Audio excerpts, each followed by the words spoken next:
President of the Russian Federation, Vladimir Vladimirovich Putin.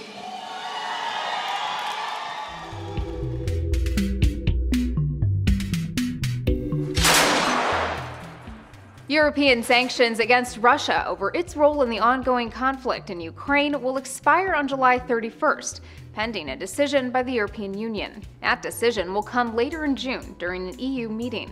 And while European nations were relatively united in their stance against Russian aggression early on, cracks are appearing in the sanctions strategy. Take the cash-strapped Greece, for example.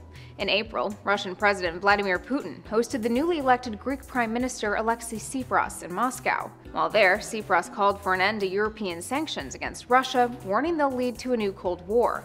The two are due to meet again late next week. Hungary, too, has been previously courted by Putin.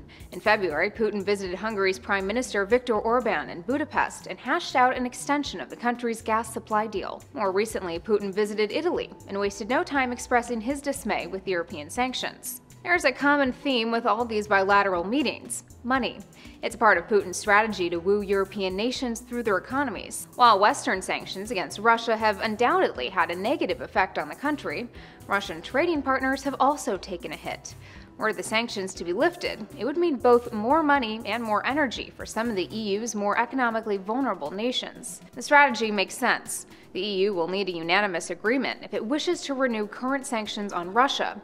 All it would take is one dissenting EU member nation to throw a wrench in that goal. But it may not all come down to whether one country blocks the renewal or not.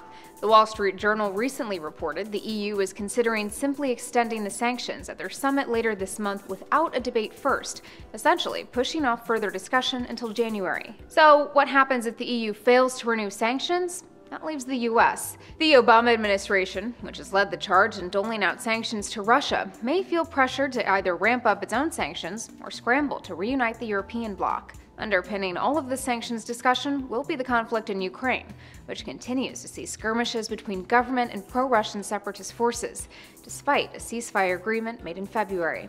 For Newsy, I'm Elizabeth Hagedorn.